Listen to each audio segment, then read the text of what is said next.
Welcome to the deep dive. We've got an incredibly layered, completely fascinating one for you today. Oh, absolutely. It is a heavy hitter. Yeah, if you're someone who loves unpacking the darker sides of human nature, or if you're just fascinated by the secrets people keep behind closed doors, you are gonna want to settle in for this. You really are. Today, we are looking at the full text, the psychological thriller Served Him Right by New York Times bestselling author Lisa Unger. And, let me tell you, what drew me into this isn't just that it's a murder mystery. Right. It's so much more than that. It really is. It's how it completely dismantles your understanding of who the good guys and the bad guys actually are. It absolutely does. It's a dense, thorny narrative that really refuses to give you easy answers. Hmm. And what's truly fascinating is the real-world foundation of the story. Unger was actually inspired by a real-life news headline. Oh, the mushroom story. Exactly. You might vaguely remember this from a while back. A deadly mushroom meal served at a seemingly normal family gathering. Which is just terrifying to think about. It is. And Unger takes that bizarre, chilling premise, Yeah. a lunch that ends in tragedy due to the highly toxic death cap mushroom, Yeah. and spins it into this massive labyrinth of secrets, lies, and vigilante justice. Exactly. When you read a headline like that, your mind immediately goes to, was it an accident or was it on purpose? Right. Who would do that? And Unger uses that exact question to build an entire world. So our mission today is to extract the core themes from this book. We have a lot of ground to cover. We really do. We're going to look really closely at how the author navigates the incredibly blurry line between justice and vengeance. It's a very thin line in this book. Very thin. We'll also be diving deep into the weight of generational trauma, how the things our parents survive end up essentially hardwiring our own survival instincts. That's a huge part of the narrative. And perhaps most prominently, we're going to examine the hidden power dynamics between men and women that operate just beneath the surface of everyday corporate and domestic life. The stuff that happens in plain sight. Exactly. Okay, let's unpack this. What actually happens when a tight-knit circle of women decides that the legal system is entirely, fundamentally inadequate for handling abusive men? That is the driving question of the entire narrative. It's what elevates this from a standard whodunit into a really complex moral puzzle. Yeah. As we go through the source material today, you'll find yourself constantly evaluating where the line is drawn. For sure. If the law fails to protect someone and they take matters into their own hands, is it self-defense? Is it premeditated murder? Or is it something else entirely? Right, something older, something almost primal, like a community protecting its own flock. Yeah. The book really forces you to confront how you define justice when the official avenues of justice are completely closed off. I think to even begin answering that, we have to start with the catalyst for all of this darkness. We need to look at the character of Paul Hayes. We do. Because Paul is technically the central victim of the murder mystery. I mean, his death is the inciting incident that gets the police involved. Right, he's the body. He's the body. But as you very quickly learn from the text, he is undeniably the central villain of the story. Villain almost feels too theatrical a word for him, Yeah. because Unger writes Paul with such terrifying realism. He isn't a cartoon monster hiding in a dark alley wearing a trench coat. No, he's a guy in a tailored suit. Exactly. He is a systemic predator, and he operates in plain sight. Yes, exactly. Let's talk about how he's introduced, because the facade he wears is essentially his best weapon. It's his armor. Right. Paul is an advertising executive. When we first hear about him, he seems like the absolute picture of modern, progressive corporate success. He's the golden boy. He is. He's the guy who just won a 50 under 50 Business Journal award. He drives a sleek Porsche. He wears the right clothes. And crucially, he does the little things that make people think he's a good guy. Oh, the oat milk lattes? Yes. He buys his assistant oat milk lattes on his way into the office. He praises his team. Outwardly, he is charming, well-spoken, and totally put together. You look at him and think, this is a guy who respects women. Which is precisely what makes him so lethal. Right.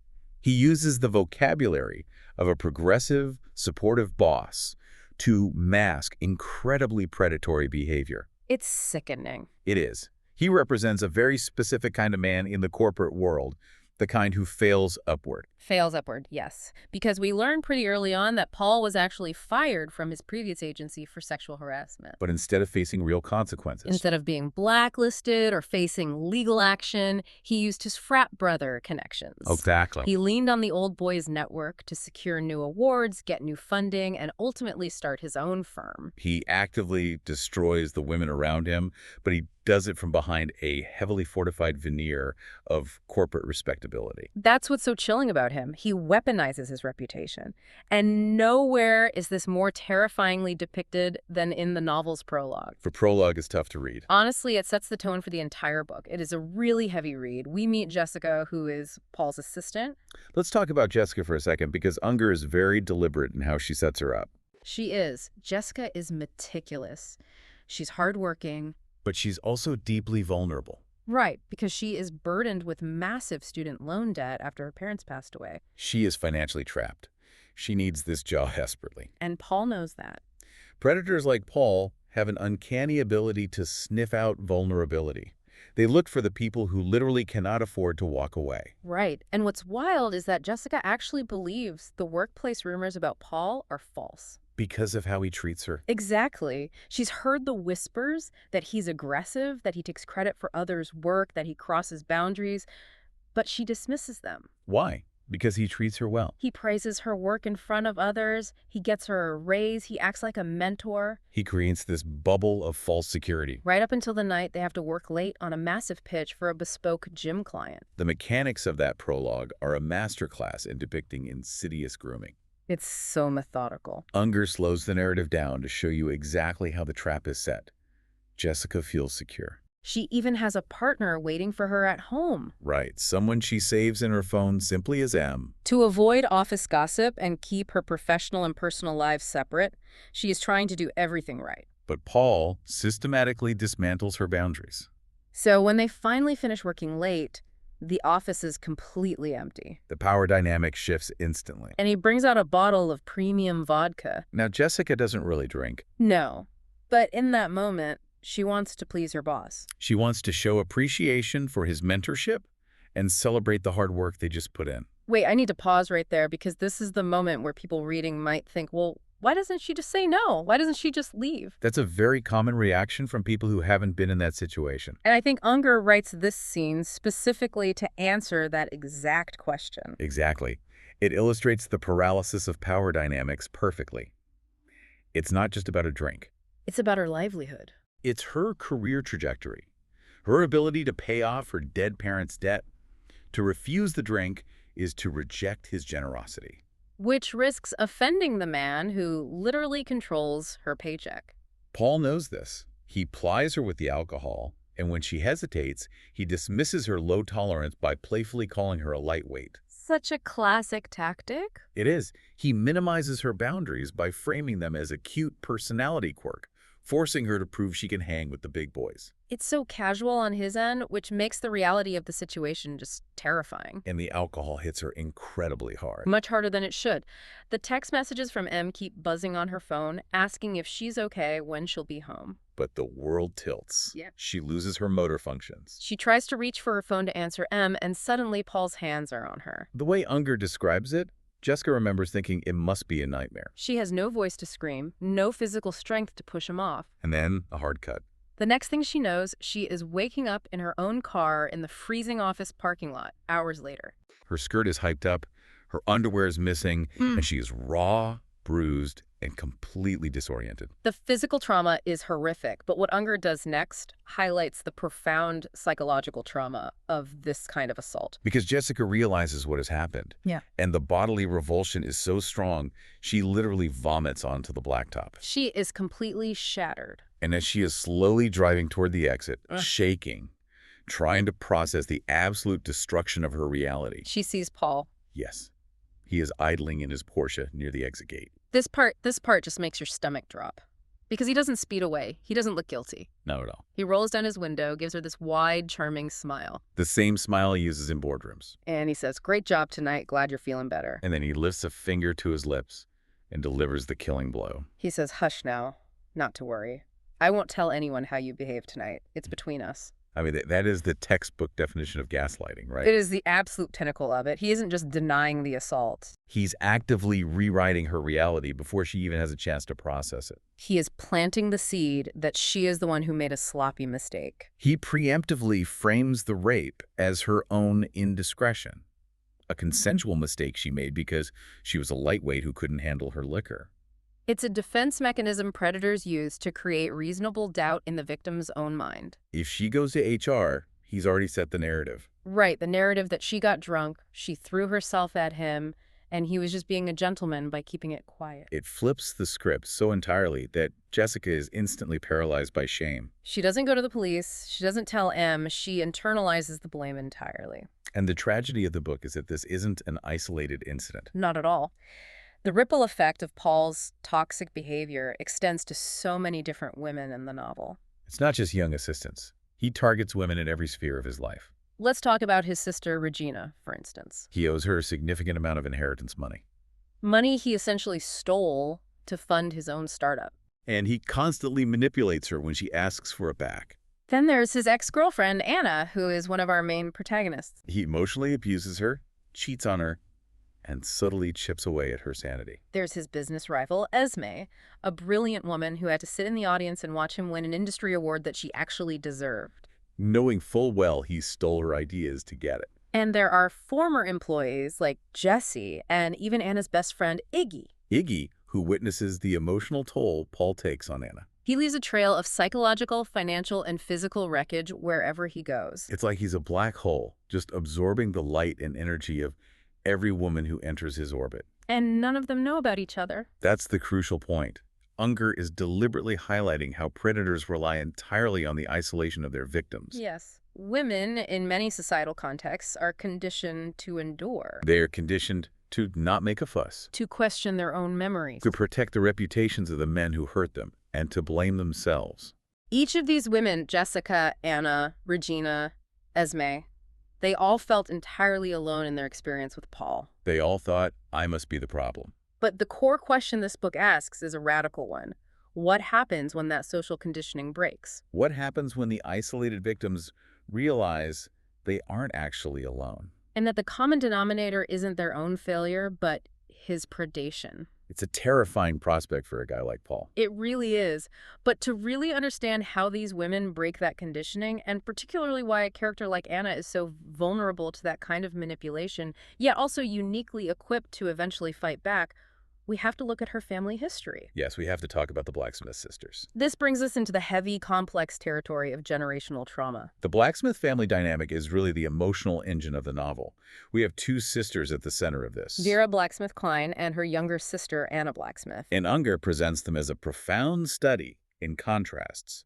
They are two different reactions to the exact same childhood nightmare. Let's look at Vera first. She is the older sister. She is wealthy. She is intensely controlling, and she is an absolute perfectionist. Anna affectionately, or maybe a little bit mockingly, calls her Little Mrs. Perfect Life. Vera is married to an accommodating guy named Brad. She has 2 teenage kids, Coraline and Grant, and she basically runs her entire existence like a military operation. From the driver's seat of her pristine Mercedes GLS. Everything in her life has a place, and everything must be in its place. And then you have Anna, who is the polar opposite. Right. What's fascinating here is how both sisters are essentially living, breathing coping mechanisms made flesh. While Vera controls, Anna spirals. Anna is chaotic, impulsive, and constantly seeking intense sensation just to feel something. Or, conversely, to numb herself out. Right. When we first meet Anna, she is driving out to this seedy, divey roadside bar called Gina's. To meet a total stranger from a no-strings-attached dating app called Hookup. She has zero regard for her own safety in that moment. She just wants the distraction.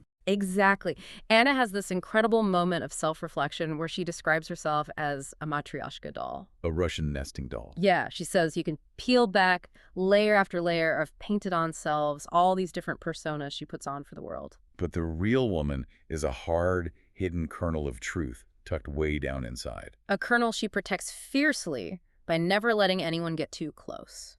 Vera, on the other hand, uses order, homemaking, and relentless micromanagement as a literal wall to keep the chaos of the world at bay. And the chaos they were both running from, the thing that shaped these extreme coping mechanisms, is the ghost of their parents. Mac and Sadie. The sisters had a deeply, deeply traumatic childhood. Their father, Mac, was a violent, abusive alcoholic. He didn't just drink. He brutalized their mother, Sadie, on a regular basis. The girls grew up walking on eggshells, listening to the violence through the walls, terrified of setting him off. And Sadie was completely broken by his abuse. She was entirely incapable of protecting herself, let alone protecting her daughters.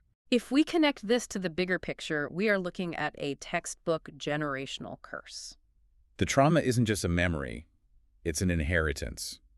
Anna explicitly notes at one point that the women in their family have a long, documented history of choosing badly when it comes to men. The sisters learned from a very young age, by watching their parents, that love and violence are inextricably intertwined. As Anna beautifully and tragically puts it, love and violence are two sides of a coin forever being tossed by an unseen hand. They watched Mac and Sadie engage in this sick, passionate, violent dance for years. And that kind of foundational trauma dictates how you interact with the world as an adult. You either try to aggressively control your environment so nobody can ever hurt you again, like Vera. Or you lean into the chaos because chaos is the only thing that feels like home, like Anna. Their parents' dance didn't just end in divorce or separation. No, it ended in a horrific, sensational tragedy. Mac died. And he didn't just die of natural causes. He died after eating a poisoned beef Wellington. And Sadie, their broken, abused mother, took the fall for his murder. She confessed, went to prison, and essentially orphaned the girls. Leaving them to be raised by their Aunt Agnes. Which is where the story shifts from a standard domestic thriller into something almost mythical. Because Aunt Agnes wasn't just some quirky local florist who took in her nieces. She was the head of a secret society known as the Cove. I love the lore of the Cove in this book. It's fascinating. It really adds a whole new dimension. Aunt Agnes ran this group of female herbalists, natural healers, and essentially vigilantes. They operate in the shadows of their town, Little Valley. When the police failed, when restraining orders were ignored, when a woman was in danger and the system turned a blind eye, The Cove stepped in. they dispensed cures using the natural world to solve problems the law wouldn't touch. Agnes left behind a journal, a book of these cures, and there's a pivotal quote from that book that really serves as the thematic anchor for everything we're discussing today. What's the quote? Agnes writes, "The only difference between poison and medicine is the dose." Wow. Let's just sit with that for a second. The only difference between poison and medicine is the dose. Think about what that means philosophically. It suggests that a toxin, something inherently dangerous and destructive, can become a cure if applied in the exact right context, in the exact right amount. It is a direct justification for their vigilantism. The Cove exists because the police and the courts continually failed to protect the women of Little Valley. They viewed the violent men in their town as a disease. And sometimes, to cure a disease, you have to administer a poison. How often do we see systemic failures force marginalized people to seek alternative, sometimes extreme, methods of self-preservation? The book uses herbalism as a metaphor for taking power back when the institutions designed to protect you leave you defenseless. That perfectly sets the stage for the present-day crisis. Because we've established Paul Hayes is a monster. We've established Anna has a history of chaotic relationships and a family legacy of dealing with monsters using poison. So let's look at the collision of these two elements. Anna has just gone through a terrible breakup with Paul. It wasn't just a simple fading out. She found a lacy red thong tucked into his gym bag. She realizes he's cheating. She realizes the whole relationship was built on his manipulation.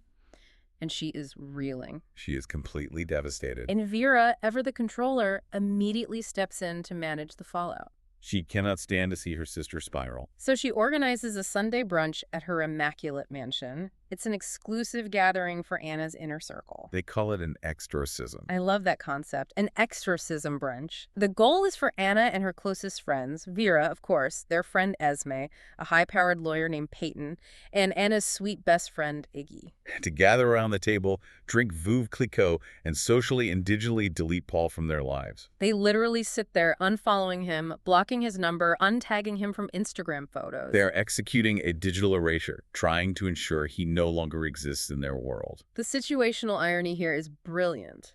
Because just as they are sitting around this gorgeous sunlit table, toasting, to deleting Paul digitally. The doorbell rings. It's a police detective. He arrives at Vera's door to inform them that Paul Hayes has been deleted literally.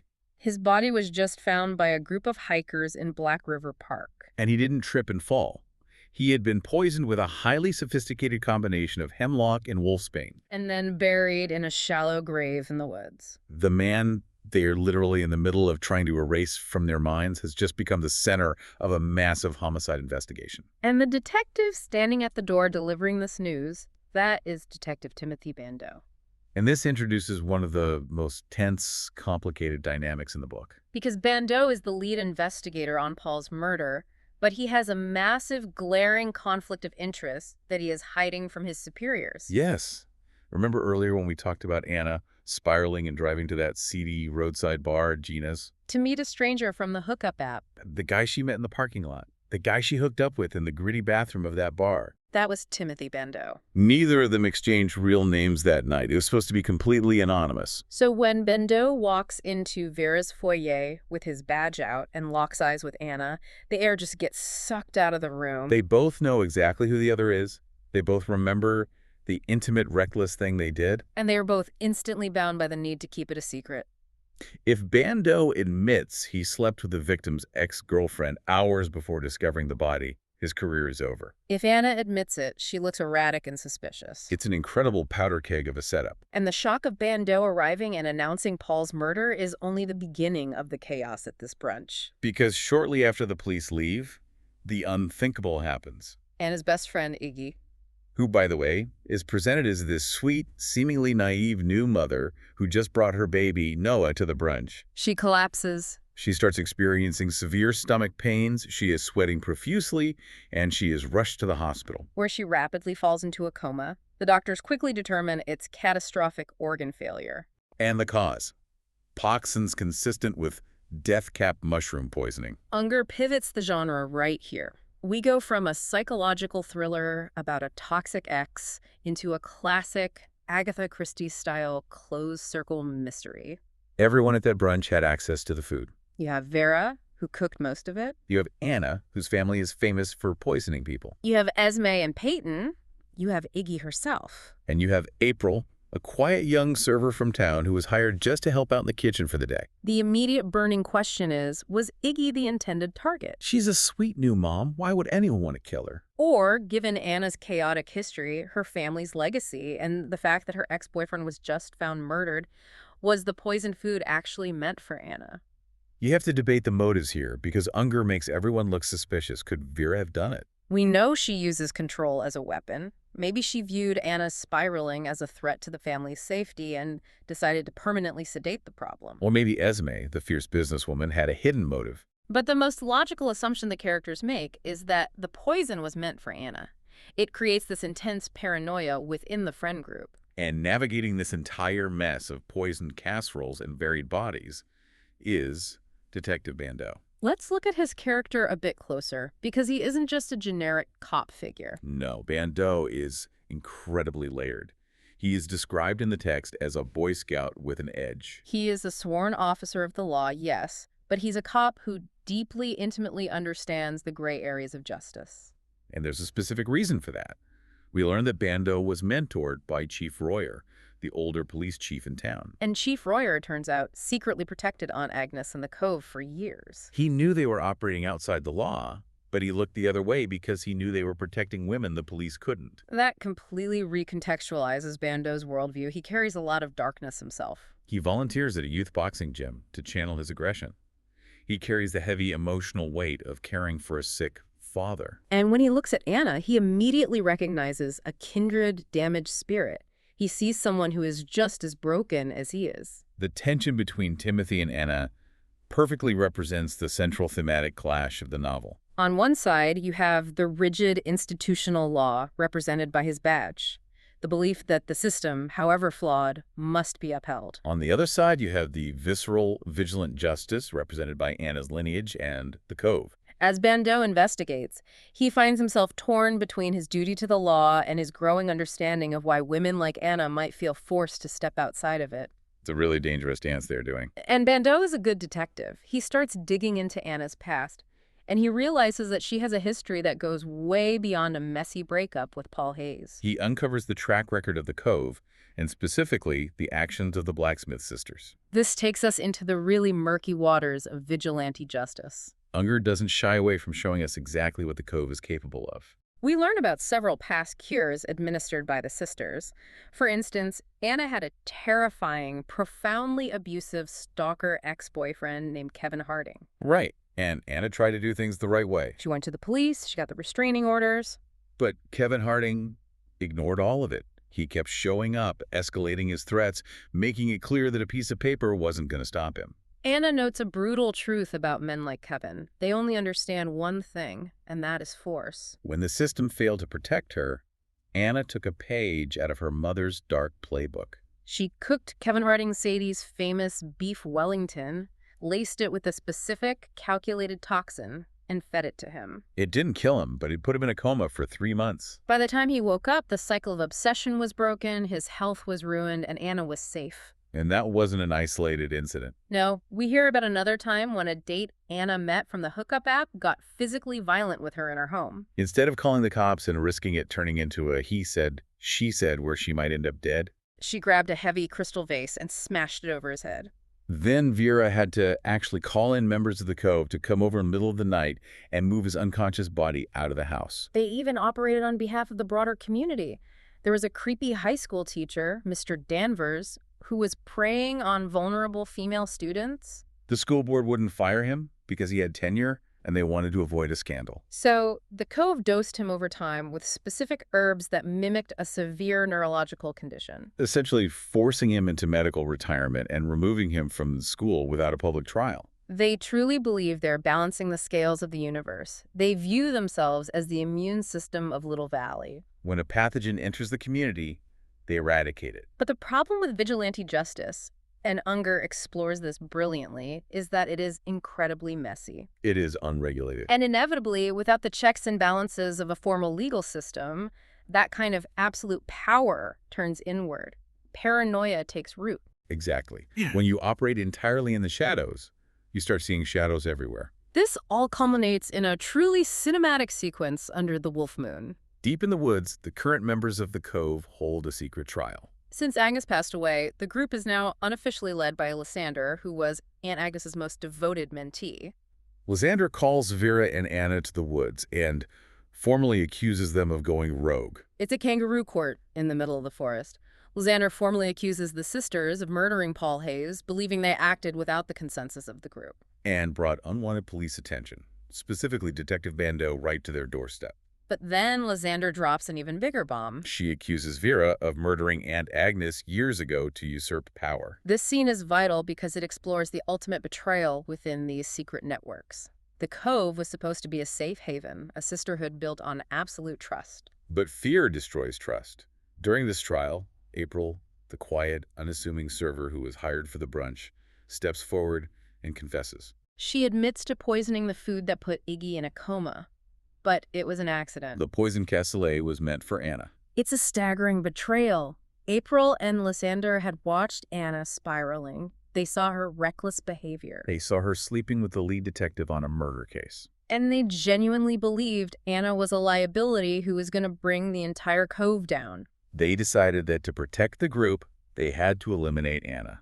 It perfectly highlights the internal factionalism and the inherent danger of playing God. The supposed healers turn on their own out of fear and a warped sense of self-preservation. The medicine became a poison. It's a stunning moment. But believe it or not, it is nothing compared to the reveals that hit in the final act of the book. Oh, the ending is wild. The resolution of this story is a total Murder on the Orient Express feminist edition. That's the perfect way to describe it. As Vera stands accused in the woods, defending her life and her sister's life against her own coven, a figure steps out of the shadows of the trees. It's Iggy. Iggy, who is supposed to be in a medically induced coma in the ICU. She has just awoken, ripped her IVs out, left the hospital entirely against doctors' orders, and tracked them into the woods. She stands before the group, still weak and pale, and confesses, "I killed Paul Hayes." But Unger doesn't stop there. Before anyone can even process how this sweet, gentle new mother could have orchestrated a murder, another figure steps out of the trees.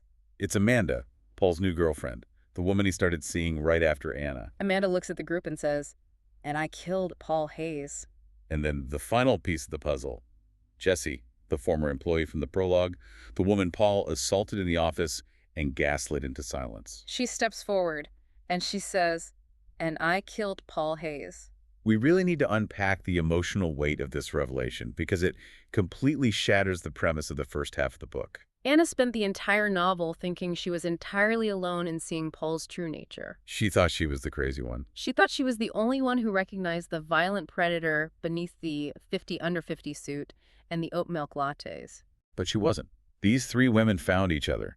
They compared notes. They realized the extent of his damage, and they colluded to stop him permanently. And the fact that Iggy was the mastermind is just brilliant writing. Unger uses our own societal biases against us. We look at Iggy and see the ultimate good girl. We see this sweet new mother holding baby Noah, baking muffins, staying out of the drama. We never suspect her because we don't associate maternal softness with premeditated murder. But maternal instinct is fiercely protective. Iggy explains that she was at a summer barbecue with Anna. She saw Anna reach for something, her sleeve slipped up, and Iggy saw the dark, fingerprint-shaped bruises on Anna's arm. In that moment, Iggy snapped. She knew about Anna's past trauma, and she couldn't stand by and watch her best friend be systematically destroyed by a man she knew was a monster. Iggy didn't have the history of the Cove. She just had a mother's rage. She orchestrated the plan. They lured Paul to the woods under false pretenses. They dosed him with the hemlock and wolfsbane, they watched him die, and they buried him. Doing what they felt was absolutely necessary to protect their world from a predator who would never, ever face legal consequences. It completely reframes the entire narrative. Anna thought she was the violent, chaotic force in her friend group. But her soft-spoken, muffin-baking best friend orchestrated a complex murder to protect her. And right on the heels of that massive shock, while you are still trying to catch your breath, Unger drops the second massive twist to the book. It's the truth about Mac and Sadie. Yes, the foundational myth of the Blacksmith family is finally shattered. Standing in the woods, facing the remnants of the Cove, Vera finally admits the truth about her childhood, the secret she has guarded with an iron fist for decades. Sadie didn't poison Mac. The mother didn't do it. No. Vera and Anna, as young girls, terrified of their father's violence and watching their mother waste away, went into the woods. They used the foraging skills Aunt Agnes had taught them. They found the deadly death cap mushrooms. And Vera, the older sister, took on the burden of protecting her family. She chopped up those mushrooms and put them directly into Mac's beef Wellington. It is a breathtaking revelation. Sadie, the broken, abused mother, wasn't a murderer. But when she saw Mac die, and she realized what her young daughters had done to save themselves from his violence, she finally found her maternal strength. She willingly took the fall. She confessed to the police, went to prison, and sacrificed her freedom so her daughters wouldn't be destroyed by the system. It is a profound, heartbreaking sacrifice, and it focuses our attention squarely on Vera's character arc. For years, Vera has blamed Agnes for not intervening and saving them from Mac. And Agnes carried that guilt to her grave. And in this moment, we learn the truth about Agnes's death, too. Vera didn't poison Agnes to steal control of the Cove, as Lysander suspected. Instead, years later, Vera finally broke down and confessed the truth of Mac's death to Agnes. The shock of realizing that those two little girls had to commit murder to save themselves, and the overwhelming guilt that she hadn't protected them, triggered a massive fatal heart attack in the elderly woman. It's just layer upon layer of trauma and sacrifice. But standing before the Cove now, the truth is out. The Matryoshka doll is open. Vera stops running from who she is. She drops the Little Mrs. Perfect Life facade. She steps up to take Agnes's empty seat as the rightful head of the Cove, with her teenage daughter Coraline and her sister Anna standing by her side. And crucially, in her first act as the leader, she shows mercy. That is the defining moment. Lysander and April tried to kill Anna. By the laws of the woods, Vera would be justified in exacting revenge. But she refuses. She forgives them. She tells them to leave and never return. In doing so, she proves that she is a true leader of justice, not just a vessel for blind vengeance. She breaks the cycle of violence, turning inward. Which leads us to the end of the book. The dust settles, the blood is washed away, and we enter what we can call the new normal. We close on a scene of a beautiful, harmonious spring brunch at Agnes's old house, which Vera has taken over. The vibe is entirely different from the exorcism brunch. The sun is shining, The cures have worked. Everyone has found a strange kind of peace. Esme is thriving in her career and finally wins her Business Person of the Year award. No longer overshadowed by Paul's theft. Anna and Detective Timothy Bando are actually navigating a real, honest, vulnerable relationship. They aren't hiding from each other anymore. And what about Paul's murder? The inciting incident of the whole book. It remains an entirely unsolved secret. Bando knows more than he's putting in his official reports, but it is heavily implied that the case is being quietly buried by sympathetic forces within the police department. Just like Chief Royer protected Agnes back in the day, Bando and others are choosing to look the other way. Recognizing that the world is objectively safer without Paul Hayes in it. This raises an important question. Can true harmony only exist once the toxins have been forcefully, permanently removed from the environment? The book suggests a controversial, resounding yes. It posits that you cannot heal a body while the poison is still actively being injected into it. Sometimes the systemic rot is so deep, and the predators are so protected by the structures of society that only a radical, permanent excision can allow the healthy tissue to survive and thrive.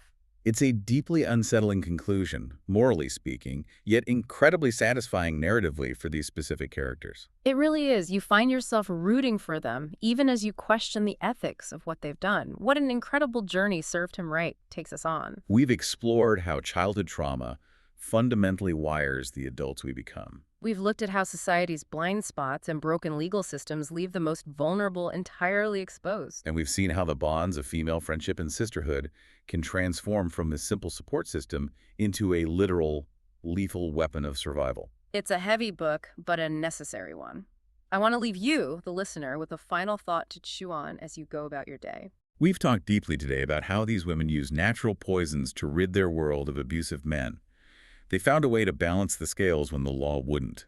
But consider the profound psychological toll of carrying those heavy secrets. If you decide to step outside the law, if you become the judge, the jury, and the executioner to cure the disease of your community, at what point does the medicine change your own DNA?